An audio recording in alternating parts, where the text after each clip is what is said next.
Thank you, Mr. Chairman. Earlier, I was thinking it is he who shows his face first is the first to ask questions. Yung pala, first to log in. So tomorrow, alas 6 pa lang maglalagin ako, Mr. Chairman. Pasensya na po. I also thought you were the first one because tayo lang dalawang nag-uusap. No? Kala ko tayong nauna kayo. And I asked the LBMR to make sure. But they said the first to log in were Senator Villar. Yeah, levity aside, Mr. Chairman, my questions may be answered by anybody from the DBCC team. No, sirs, is it correct to assume that the RRR, reset, rebound, recover strategy as a major part of the policy direction under the 2021 NEP is anchored on the BBB, Build program?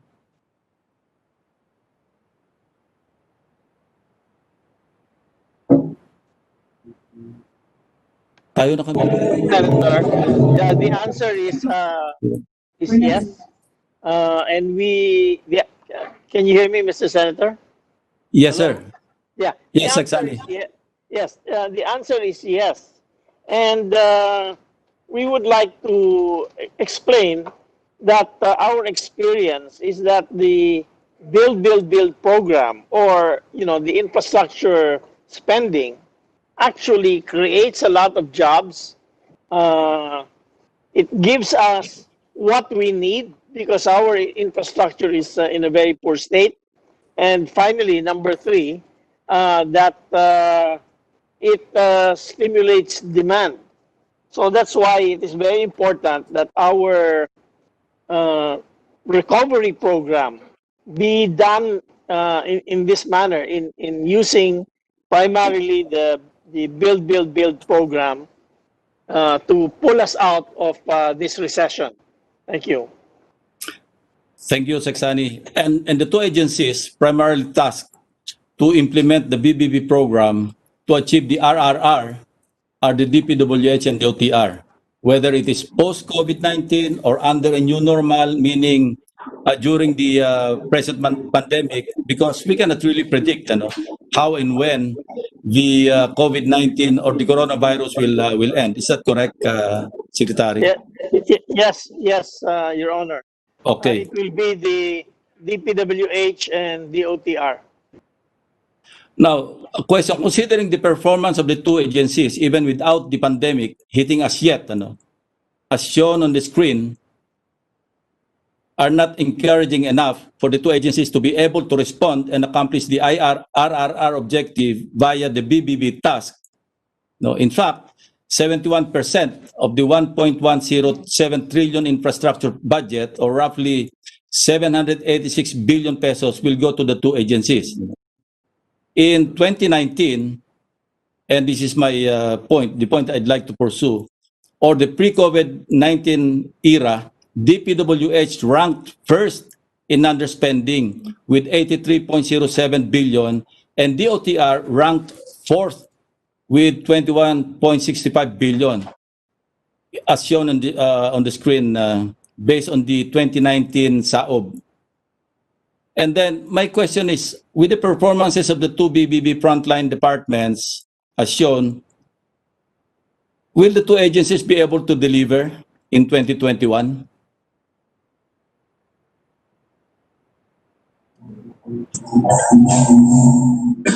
Mr. Chair. So, Mr.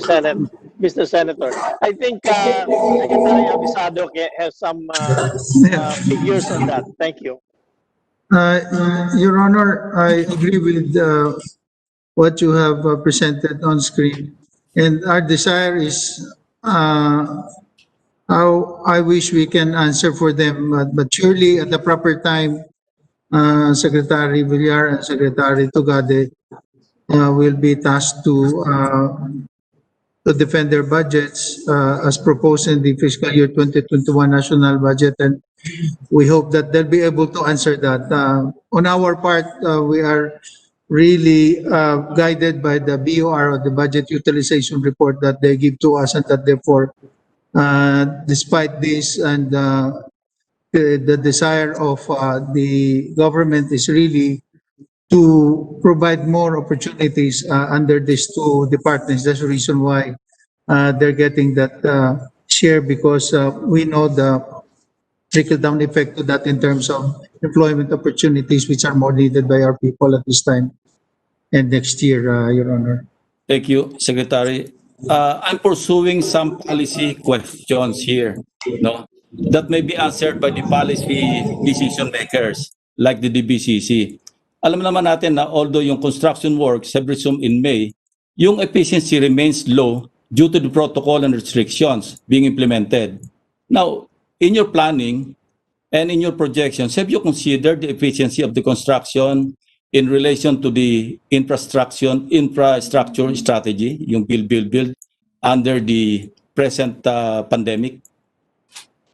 Kasi if things remain constant in 2021, meaning without a vaccine against COVID-19, how do we foresee the efficacy of the rebound strategy? So these are policy questions, Mr. Secretary.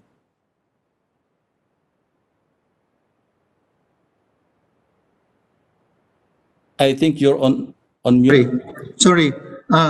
Your Honor, during the EDC meetings, for which the two secretaries were present, they both committed to expedite the implementation of the projects under their respective departments. And we hold them responsible for that. And hopefully they will do their best to comply because in terms of policy, I think we are all agreed that we cannot afford delays, especially at this time, given that we've already suffered enough under the current condition. But we can just really rely on the words of and commitment on that matter, Your Honor. And I'm pointing out some empirical data, Mr. Secretary. And anyway, we will just belabor the issue when the two agencies appear in our budget deliberations. Ano. Next topic, moving on. Yung issue ng re-appropriations, ano, for lack of a better term. This was barely touched by Senator Imy's interpolation kanina. And upon scrutiny of the 2021 NEP and a review of the 2020 GAA, we discovered so far 2,933 items and still counting, amounting to 73.5 billion pesos in reappropriations. No, meaning PAPs already appropriated under the 2020 GAA are again subject of appropriations under the 2021 National Expenditure Program. Now, it's shown on the screen, ano, and I'm going to show you some samples. Ano, and there's a pattern here. Kung makikita po ninyo, ayan, 6,491,000. The same description, exactly the same description as yung under the 2020 GAA, naulit sa NEP, naging 649. So it's 10% incremental amount of the 6.491 million pesos. Another one, kindly show. Yeah, yan. 7 million, naging 700 plus thousand. Next.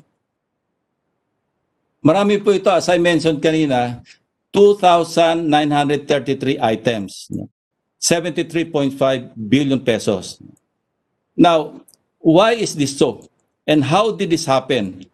Primarily because of the constitutional issues involved, I don't think we should allow this when we finally pass the budget measure come year-end or before year-end.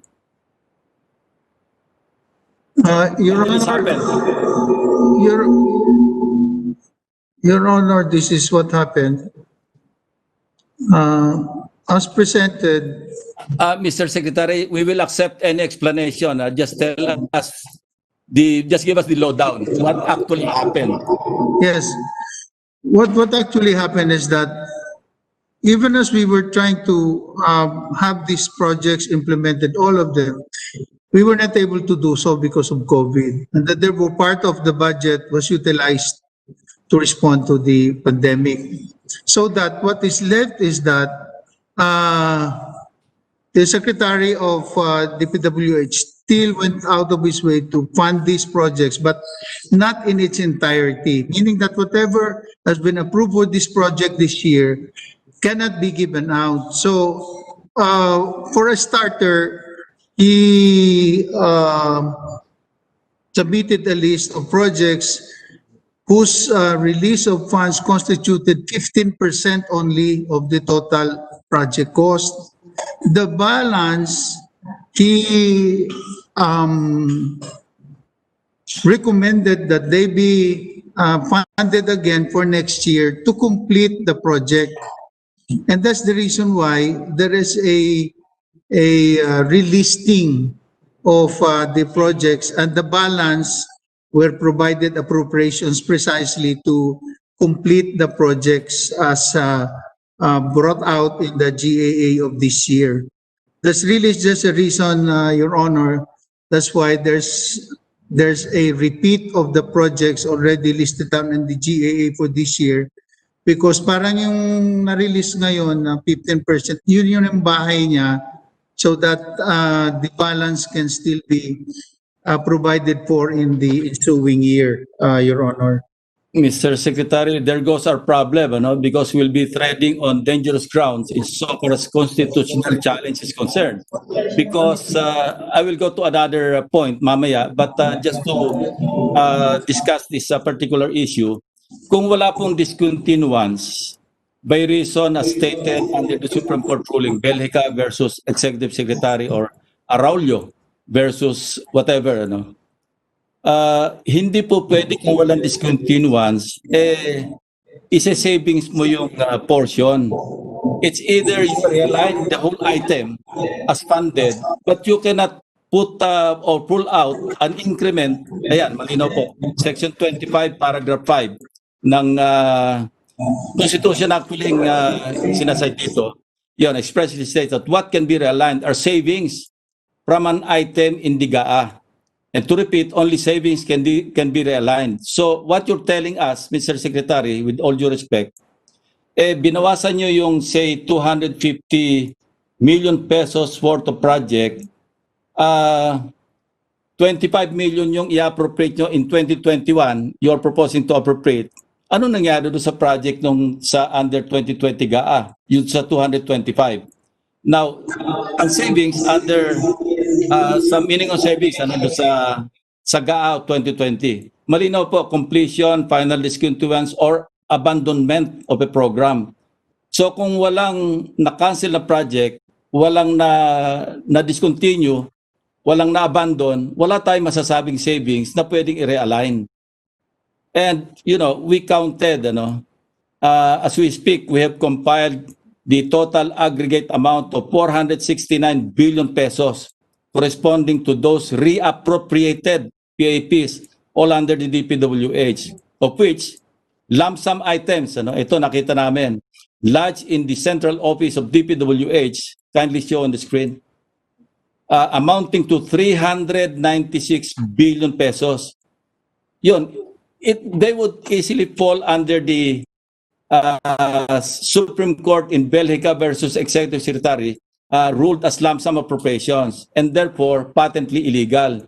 So tingnan niyo po yung description. Hindi po yan naka-itemized. And kung isasama pa natin yung 73.5 plus 396. So ang lahat po nito is 469 billion pesos. And all that being said, at the proper time, I would like to inform the chair that I will propose an amendment to excise from the Senate version of the General Appropriations Bill the items that are already appropriated under the 2020 GAA but are being proposed to be appropriated again under the 2021 NEP. And para makaiwas na siguro, I would urge the DPWH through the DBM to submit to us a revised list of the PAPs devoid of lump sums or reappropriated items before some enterprising people start realigning PAPs worth 396 billion pesos or even 469 billion pesos if we include the 73.5 billion in incremental appropriations, which I showed on the screen earlier. Having said that, we will provide you with the details. Kaya kayo na po yung mag-initiate na baguhin, revise nyo po ito, maybe in the form of errata. Or I would suggest, sabihin nyo na lang sa chairman namin kay Senator Angara, yung revised list ninyo para hindi tayo magka-problema pagdating ng araw. Can you do that, Mr. Secretary? Yes, we will coordinate with Secretary Mark Villar on this matter, Your Honor, and submit what is necessary in compliance and in accordance with your observation. But And the Constitution, Mr. Secretary. okay, Not only my observation. can I just cite, Your Honor, the reason for why, as stated earlier, this has been relisted or listed down again in the 2021 proposed national budget is also because of the authority granted by Bayanihan to Heal as One Act, where the revival of deferred portion of projects were authorized to ensure completion. The discontinued PAP may be revived at any time, and notwithstanding Section 67 of fiscal year 2020 GAA, may revive and propose for funding within the next two fiscal years. And that is why, on the basis of this, just so that the projects will be implemented and at least completed, the reason why for the balance of what has been released this year were included in the proposed budget for next year, Your Honor. But anyway, we will sit down with Yes. Secretary Mark and do what is necessary to correct this, Your Honor. Thank you very much. Sec Wendell, hindi po ako abogado pero alam ko yung Bayanihan Law, Bayanihan to Heal as One Act, hindi po pwedeng mas lampas pa sa Constitution. In fact, Section 4B, di ba? Notwithstanding any law to the contrary, direct the discontinuance of appropriated programs, we should all be compliant. All laws that we pass should be compliant with the provision or provisions of the Constitution. So, subservient po tayo do sa Section 20, Paragraph 5, na yung meaning na savings, especially that the Supreme Court has already ruled, there is existing jurisprudence. So even if we gave, or Congress gave the President the authority or the power to realign items, still, we should remain compliant with the provision of the Constitution. So, having said that, we'll just await your revised list so we can work this out, Mr. Secretary. Ba't nawala na naman? Very well, Your Honor. We will do that. Thank you very much. Yeah. Thank you. Now, moving to another topic. Alam niyo, Mr. Secretary, yung figures sa COVID-19 response medyo confusing. As we will show you, 389 billion, a little over that amount. In additional allotments, ito yung wordings which I understand, pag sinabi nating allotment, ito yung authorization issued by the DBM to implementing agencies to incur obligations for specified amounts contained in a legislative appropriation. Ang fund source nito, 352.4, ang fund source ng 352.4 billion from the 2020 GAA and another 36.5 billion sa 2019 GAA, doon sa continuing appropriations. Ang na-release so far, 359 billion in cash allocations. Pag sinabi naman natin allocation, ito yung amount na para sa funding sa designated sa particular expenditure line. Now, doon naman sa report ng Presidente, 11th to 13th weekly report by the President, yung total DBM releases for COVID-19 response during the effectivity of the Bayanihan to Heal as One Act, 110 billion pesos. Now, here comes NEDA. Ang minimension naman nila in their presentation, a total of 655 billion pesos has been allocated to help the people cope with the pandemic, broken down as 596 billion for emergency support and 59 billion, ito yung resources to fight COVID-19. Medyo nakukumpis lang kami sa mga numero. Alin po ba rito yung pinaka-accurate?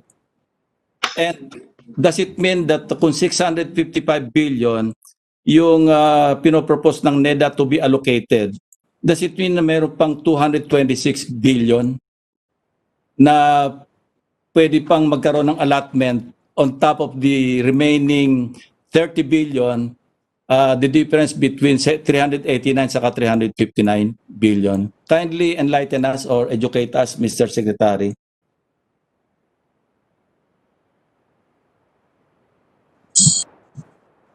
May I request Secretary Carl of NEDA to Thank you. explain? The amounts that the Senator Lacson attributed to NEDA is actually the original proposal under the four-pillar strategy, wherein Pillar 1 aims to support the vulnerable groups. Pillar 2, the 59 billion, aims to support the healthcare sector. Then there is a Pillar 3 on the financing and Pillar 4 for the recovery. So these were the numbers that were proposed in April. Now, the figure of Secretary Avisado, I think, is the actual allocation that was provided under the Bayanihan 1. So that is the clarification. So we would have to look at the figures of DBM for the actual allocation. Thank you. Thank you, Secretary Carl. Ang understanding ko, pagka-allotment, release na ito sa agency. So, pag sinabi nating 389 billion ang allotment, yung 389 billion nasa mga agencies na, implementing agencies. Is that a correct statement, Mr. Secretary? That's correct, Your Honor. But ang actual allocation, 359. So there's still 30 billion na hindi nagagastos ng mga agencies. So dahil kapos naman talaga yung response natin sa COVID, why still there 30 billion pesos na hindi na obligate or hindi nagastos ng mga agencies in spite of that amount being released to them already? And we want to find out yung details ng 30 billion. Nasaan yun at sino yung nag-fail to release or spend that amount? Because 30 billion is a rather huge, amount in assistance to our kababayans to cope with the COVID-19 pandemic. Just to inform Vice Chair Lacson that his time is up and for subsequent response. Thank you very much. That would be my last question. Yes, Your Honor. Just to answer the question, the additional cash allocations are released once the obligations are due for payment. And some of the cash requirements of the agencies may be accommodated within their existing cash balances under the common fund system.